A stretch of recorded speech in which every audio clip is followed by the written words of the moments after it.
मंत्रिमंडल की बैठक में 12 महत्वपूर्ण निर्णय लिए गए और सबसे महत्वपूर्ण निर्णय जो राज्यवासियों को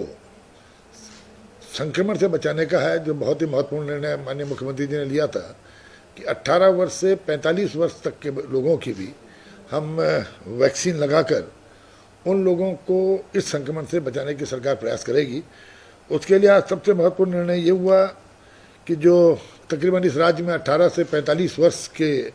जो जनसंख्या के दायरे में 50 लाख के आसपास लोग आते हैं, यानी कि एक व्यक्ति को 2 डोज लगनी है तो 1 करोड़ डोज इस राज्य के लोगों को निःशुल्क लगाने का सरकार का जो निर्णय है, जिसपे 450 करोड़ रुपए का खर्चा आएगा। और इसमें सरकार ने निर्णय लिया है कि 90% इसमें जो कोविशील्ड और 10% कोवैक्सीन को लगा करके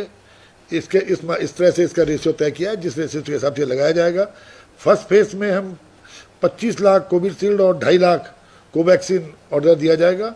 इसके लिए कोविशील्ड की कॉस्ट करीबन 400 रुपया है और जो कोवैक्सीन की कीमत 600 रुपया है। और इसमें जो सबसे बड़ी बात है, जो निर्णय लिया गया है कि ताकि इसकी कमी ना बने और तत्काल ही उपलब्ध रहें, तो एडवांस पेमेंट के लिए ऑथराइज किया गया है। डायरेक्टर जो हमारे डीजी हेल्थ और डायरेक्टर मेडिकल एजुकेशन दोनों को इसके लिए ऑथराइज किया गया है। और इसमें कोई भी जो आपका अननेस्ट मनी और बैंक ड्राफ्ट को समाप्त करने का प्रावधान किया गया, ताकि बहुत शीघ्र ये चीज़ें राज्य को उपलब्ध हो सके और राज्य के लोगों को इसका लाभ मिल सके।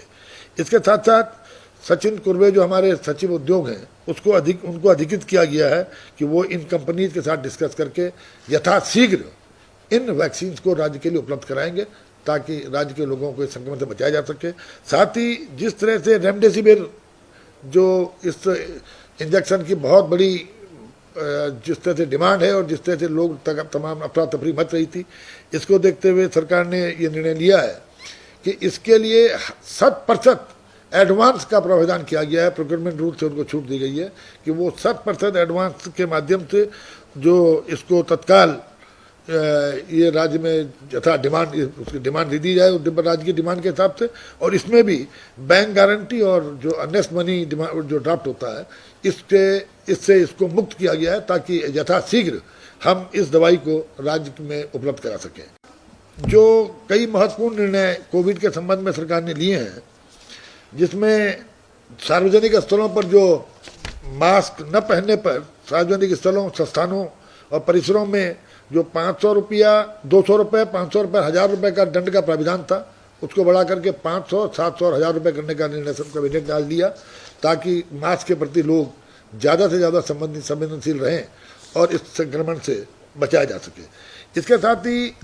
जो कोविड-19 के प्रसार को रोकने के लिए जो पिछली बार राजकीय मेडिकल कॉलेजों में जो सृजित संकाय चिकित्सकों के कुल 958 पदों का 50% यानी 479 अस्थायी पदों पर आउटसोर्स के माध्यम से जो कार्मिकों को लगाया गया था, उनकी सेवा अवधि को 28 फरवरी 2022 तक विस्तारित किए जाने और उन सबको संविदा के आधार पर नियुक्ति देने का अधिकार कैबिनेट के द्वारा संबंधित प्राचार्यों को देने का भी निर्णय लिया गया है। इसके साथ साथ कोविड-19 महामारी के संक्रमण को दृष्टिगत रखते हुए कुंभ मेला द्वारा जो संचालित जो हरिद्वार में हमारे आधार चिकित्सालय जो संचालित आधार चिकित्सालय और बाबा बर्फानी चिकित्सालय हैं और जो अन्य हैं, उनको 3 माह तक या जो कुंभ के दृष्टिगत बनाए गए थे, उनको 3 माह के लिए और बढ़ाने का निर्णय भी लिया गया है, ताकि और उनके लिए जो स्टाफ था उसको भी 3 महीने की और अतिरिक्त एक्सटेंशन देने का निर्णय कैबिनेट के द्वारा लिया गया, ताकि हरिद्वार जनपद में भी इस पर हम लोग तेजी से काम कर सकें। इसके साथ साथ जो मानव संसाधनों की आवश्यकता जो थी और जिस तरह से विगत में भी हमने लगाया था, उसके लिए भी जो संविदा पर चिकित्सा अधिकारियों और स्टाफ नर्स की तैनाती और उनको मानदेय का जो भुगतान था, इसके संबंध में भी माननीय कैबिनेट ने निर्णय लिया है कि ये यथावत इसको पूर्व की भांति इसको लगातार हम लगाते रहें। जो माननीय उच्च न्यायालय के द्वारा एक निर्णय लिया गया था, जिसमें कैबिनेट को तकरीबन 15 सरकार को 15-16 एडवाइजरी कैबिनेट ने की थी, उन पर भी व्यापक रूप से चर्चा की गई और व्यवहारिकता के आधार पर जो भी संभव होगा वो राज्य में निश्चित रूप से संक्रमण से लड़ने के लिए सरकार उन चीज़ों को लागू करेगी। सरकार ने जो निर्णय लिया, जो हमारे जिलाधिकारियों को अधिकृत किया गया है और खासकर 5 बड़े जो नगर हैं, मतलब देहरादून, आपका रुद्रपुर, कोटद्वार, हल्द्वानी, इन पर पूर्णतः से जो कर्फ्यू लगाने का निर्णय है उस पर उसको बहुत कड़ाई के साथ उसको लागू किया जाएगा। इसके साथ साथ आपका पौड़ी जनपद में कोटद्वार के साथ साथ स्वर्गाश्रम और लक्ष्मण झूला क्षेत्र, टिहरी जनपद में ढालवाला, मुनिकरेती और तपोवन का संपूर्ण क्षेत्र, और कुंभ के बाद, क्योंकि अभी कुंभ का चल रहा है, कल अंतिम स्नान है, उसके बाद निश्चित रूप से हरिद्वार के संबंध में भी ये इस तरह के निर्णय लिए जाएंगे जिसका अधिकार माननीय मुख्यमंत्री जी को दिया गया है। और आज सरकार इस बारे में कृत संकल्प है कि जो इस कर्फ्यू के दौरान उद्योगों पर कोई असर न पड़े, उद्योगों में काम करने वालों को बेरोक टोक उनको उनके औद्यानिक जो उनके संस्थान उन पर जाने दिया जाएगा। पत्रकार भाइयों के लिए, आप लोगों के लिए भी एक सूचना है कि आपके प्रेस कार्ड ही आपके लिए कर्फ्यू पास का काम करेंगे, ताकि आप बेरोक टोक इसके अपने जो कवरेज के लिए आपको कोई परेशानी ना हो, इसलिए आपके जो प्रेस कार्ड्स हैं वो पास का काम करेंगे। मजदूरों के आवागमन को मुक्त रखा गया है, मजदूर जो ताकि किसी तरह के निर्माण कार्य पे कोई रोक नहीं है, और हर तरह का किसी तरह का निर्माण कार्य प्रभावित न हो, इसका भी सरकार का मंत्रिमंडल ने निर्णय लिया, ताकि जहां एक ओर हम इस संक्रमण को रोकने में सफल हो सके, वहां दूसरी ओर हमारी व्यावसायिक गतिविधियों पर कोई असर न पड़े, व्यावसायिक गतिविधियां चलती रहें। इसके साथ साथ हमारे जो राज्य का पब्लिक जो डेबिट हमारा मैनुअल है, उसके लिए एक महत्वपूर्ण निर्णय लिया गया, उसको बनाया गया है। इसमें राज्य सरकार के कैश और जो डेबिट है हमारी है, उस डेबिट मैनेजमेंट का जो प्रोसेस उसको डिफाइन किया गया है, और राज्य सरकार द्वारा आरबीआई के माध्यम से जो मार्केट लोन लेती है, इस मैनुअल में उसकी प्रोसेस को डिफाइन किया गया है, ताकि ये हमारे पास आंकड़े उपलब्ध रहें। एक से साथ साथ डीआईटी विश्वविद्यालय के संबंध में 2 अधिनियम 2012 में बने थे, डीआईटी विश्वविद्यालय अधिनियम 2012, और इसके दूसरा था आईएमएस यूनिसन विश्वविद्यालय अधिनियम 2012। इनमें 2 संशोधन किए गए हैं, जिन संशोधनों में जहाँ पर institute of management studies 21 new cantt road, Hathibarkala, Dehradun लिखा गया है, उसमें संशोधन करने का निर्णय लिया। यूनिसन एजुकेशन फाउंडेशन, तृतीय तल प्रशासनिक ब्लॉक, आईएमएस यूनियन विश्वविद्यालय, ग्राम मक्कावाला, उत्तराखंड। इसके अलावा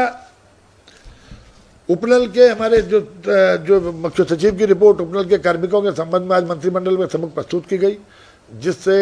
जिस पर व्यापक चर्चा के बाद मंत्रिमंडल ने एक मंत्रिमंडल की उप समिति बनाने का निर्णय लिया, और इस उप समिति में गणेश जोशी जी की अध्यक्षता में उप समिति बनी है, जिसमें अपर मुख्य सचिव कार्मिक और वित्त सचिव को इसका सदस्य बनाया गया, और ताकि उपनल के जो कर्मी हैं उनकी समस्याओं के बारे में हम उनका निराकरण कर सकें। एक महत्वपूर्ण निर्णय, जिस तरह भारत के अंदर पंचायतों को सुदृढ़ करने के लिए त्रिस्तरीय पंचायत सिस्टम बनाया गया था, लेकिन उसमें जो प्राविधान था कि जिला पंचायतों के एकीकृत संरचनात्मक जो उनका स्ट्रक्चर है, उस ढांचे को किस तरह से बनाया जाए, उस पर एक बहुत ही महत्वपूर्ण निर्णय माननीय मंत्रिमंडल ने लिया। क्योंकि जिला पंचायत एक स्वायत्त शासी संस्था है और अपने कार्मिकों का वेतन वो स्वयं के संसाधनों से करती है, लेकिन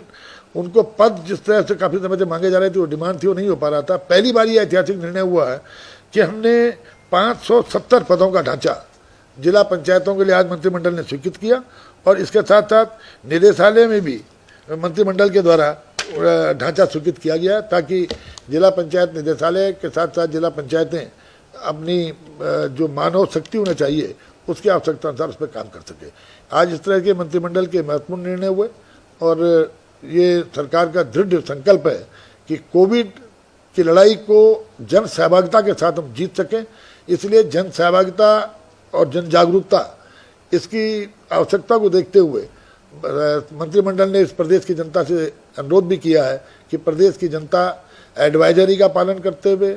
जो फिजिकल डिस्टेंसिंग के मानक को अपनाते हुए, मास्क पहनकर और कम से कम अपने बहुत आवश्यक काम पर बाहर निकले, ताकि इस कोविड की महामारी से हम जीत सकें। ये मंत्रिमंडल ने प्रदेश की जनता से अनुरोध किया।